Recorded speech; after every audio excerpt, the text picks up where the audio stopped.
Eu quero convidar agora o professor Marcelo Rocha Monteiro.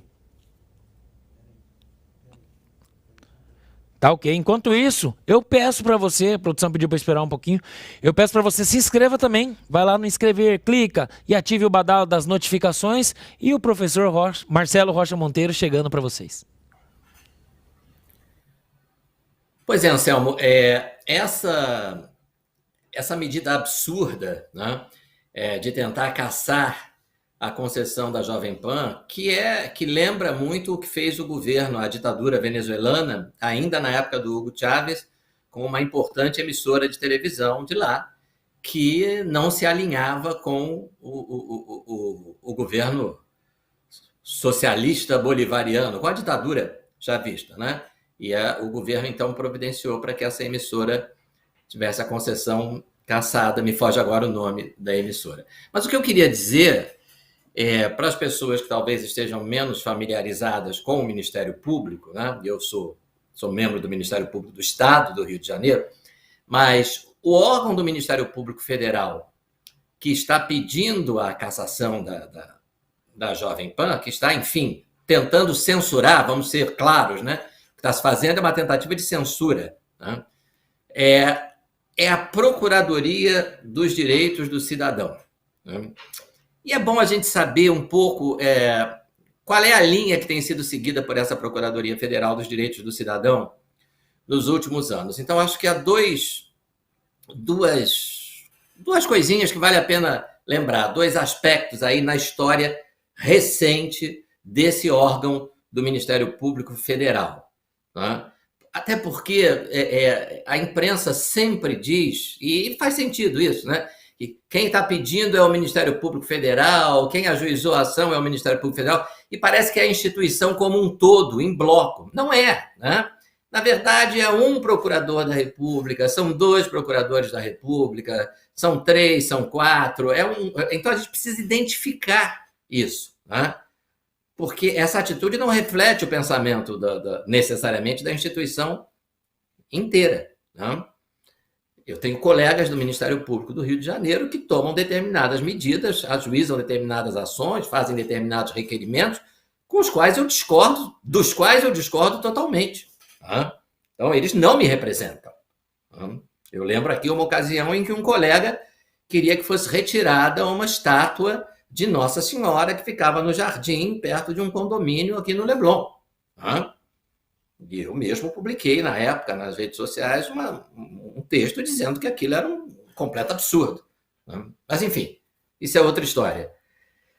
A Procuradoria Federal dos Direitos do Cidadão foi chefiada entre 2016 e 2020 por uma procuradora da República chamada Débora Duprá, que alguns do nosso público talvez já tenham ouvido falar, né? Dentre outras coisas, ela ficou famosa por afirmar uma vez, numa entrevista à Câmara, à TV Câmara, que as crianças não pertencem à família. As crianças pertencem ao Estado, tá? A educação que foi recebida pela família sequer pode prevalecer sobre a educação de sala de aula. Disse ela, criticando essa percepção, entre aspas, de que a família tem um poder absoluto sobre a criança. Então, ela não quer que a família tenha um poder sobre a criança maior do que o poder do Estado, que é uma visão tipicamente marxista, né? Uma visão ideológica de esquerda, de extrema esquerda, né? E essa senhora chefiou esse órgão nacionalmente durante 4 anos. Ela é conhecida no meio jurídico pelas suas posições de esquerda, né? Realmente de esquerda. E o outro episódio, que eu acho mais assustador, né? Porque eu nunca vi nada igual, inclusive no regime militar, ocorreu em Porto Alegre uma exposição, há alguns anos, chamada Queer Museum, que era uma exposição com uma temática relacionada a homossexualismo, mas que, na verdade, a questão não era nem o homossexualismo. Você tinha ali quadros, né, que representavam crianças fazendo sexo com animais. Pois. Eu me lembro do Holliday na época, né, o Fernando Holliday. O MBL liderou um movimento de boicote a essa exposição, e o Fernando Holliday, né, que é gay, né, dizendo, olha, isso é um absurdo, associando, isso é ofensivo, inclusive, para os homossexuais, né, associando o homossexualismo a sexo com animais, a sexo com criança e animais. Essa exposição era patrocinada por um banco, a repercussão foi muito ruim, houve um boicote, e a exposição acabou sendo encerrada mais cedo e o banco decidiu, pela péssima repercussão, que não renovaria o patrocínio. Tá? Caso a exposição fosse prosseguir, não renovaria o patrocínio. Pois bem, este mesmo órgão que está pedindo a cassação da Jovem Pan ingressou com uma medida exigindo que um banco privado, continuasse patrocinando a exposição, sob pena de ser processado. Um banco privado, um agente público dizendo para um banco privado, que história é essa que não vai mais patrocinar essa exposição? Tem que continuar patrocinando, sim. Tá? Quer dizer, um nível de autoritarismo, de desrespeito à liberdade, porque o banco patrocina a exposição que ele quiser. Nenhum agente público pode dizer para o banco, você é obrigado a patrocinar essa exposição sobre a vida sexual das borboletas azuis. É um absurdo. Deixa eu te fazer uma pergunta, Marcelo. Você está falando dos abusos do Ministério Público. Existe alguma maneira jurídica de combater os abusos, de impedir os abusos de um procurador, de um procurador do Ministério Público Federal? Existe algum meio legal de estabelecer uma parada nesse pessoal? Olha, eu entendo que quando a situação é de evidente ilegalidade, né, de flagrante desrespeito à lei, eu entendo que aí o Conselho Nacional do Ministério Público deveria intervir em termos disciplinares, mas isso dificilmente vai acontecer. O Conselho Nacional do Ministério Público está preocupado com membros do Ministério Público que fazem postagens, né, falando mal de ministro do Supremo, né, ou coisa parecida. Né? Está preocupado basicamente com redes sociais. É impressionante hoje, tanto o CNJ, que é o órgão disciplinar nacional dos juízes, quanto o CNMP, que é o órgão disciplinar nacional do Ministério Público, eles se preocupam muito mais com o que promotores e juízes, fora do seu trabalho, né, postam em redes sociais, do que com o que promotores e juízes fazem no exercício da função, como essa barbaridade do Queer Museum, que eu citei, e essa outra barbaridade, porque não há outra palavra para isso. Né? Eu não vou aqui ser corporativista e defender o colega porque é meu colega. Não é um absurdo. Isso que está fazendo com a Jovem Pan é censura. Né? É mais do que censura, é intimidação, e a Jovem Pan, como o Adriles falou, não pode entrar nesse jogo, né? Porque é a Conferência de Munique, é exatamente isso.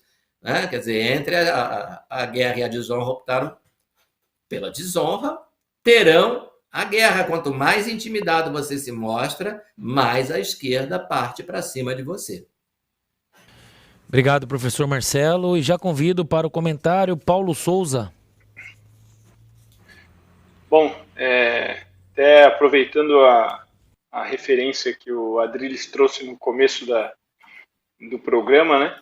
Eu aproveito para trazer as últimas estrofes falando justamente sobre esse caso e como entregar-se ao carrasco é perigoso, né?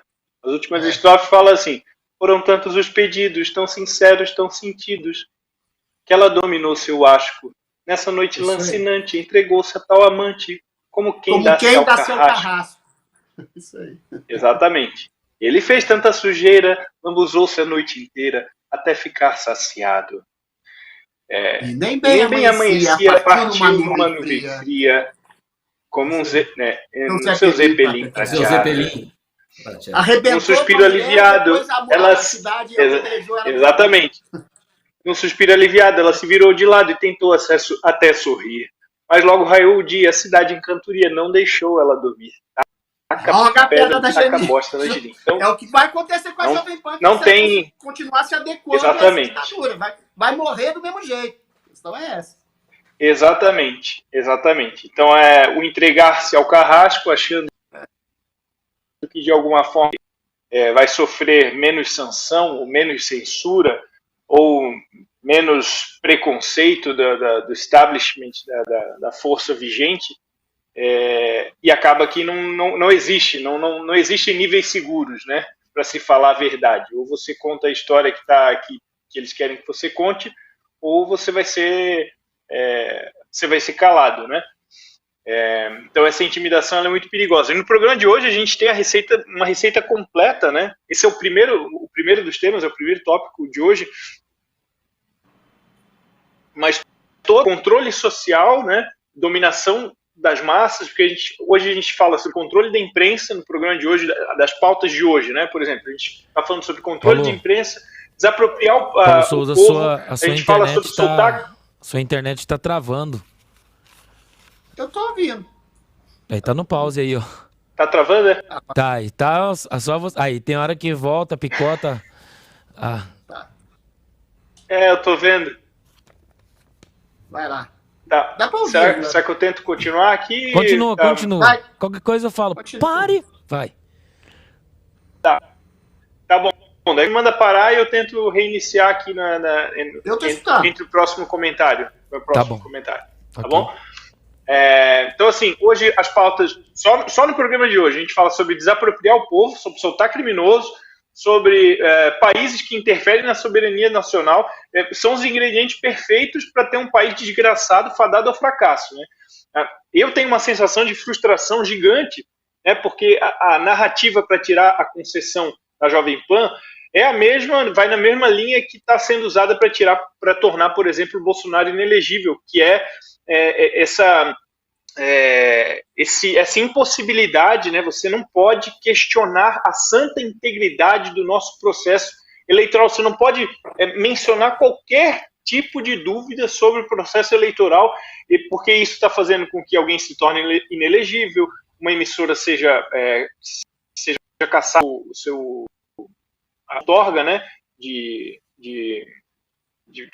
transmitir a sua programação, você fica 6 meses preso, como tem várias pessoas presas, tudo isso está relacionado a esse. Eu acho que eles encontraram uma grande justificativa para fazer o que eles querem em massa. Então eles tiram gente do poder, tornam inelegível, deixam presos e agora calam, infelizmente, estão calando até emissoras, e como está acontecendo no caso da Jovem Pan. É muito triste, porque eu conheço uma boa parcela da população, boa mesmo, assim, talvez esteja ligado à bolha com quem eu tenho contato, né? Que a Jovem Pan se tornou talvez uma das únicas fontes de conhecimento, de informação, exatamente, que as pessoas têm acesso, né? Não raramente eu entro em Uber e a pessoa está ouvindo a Jovem Pan, qualquer um dos programas. Antes era alguma coisa que estava linkada mais antigamente, né? A Jovem Pan ficou mais conhecida um tempo atrás pelo Pânico, que foi para a TV, depois voltou para o rádio, né? E o que a Jovem Pan cresceu nos últimos anos é uma coisa absurda. Todo lugar que a gente vai, qualquer carro que eu entro, o rádio está ligado na Jovem Pan.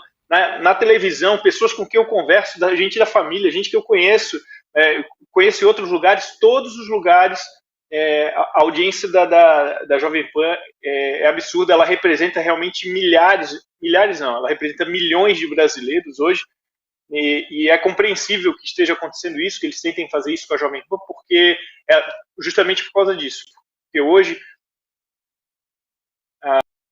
por todo o sistema midiático, mas que a gente só encontra na Jovem Pan, é o grande problema, e que eles querem que seja calado, porque é o grande pedra no caminho, é o grande calo que faz a mídia tradicional ficar sem saber o que fazer, porque a pluralidade que eles pregam tem apenas um lugar, e quando a pluralidade, a verdade também vem à tona, e eles não conseguem lidar com a verdade.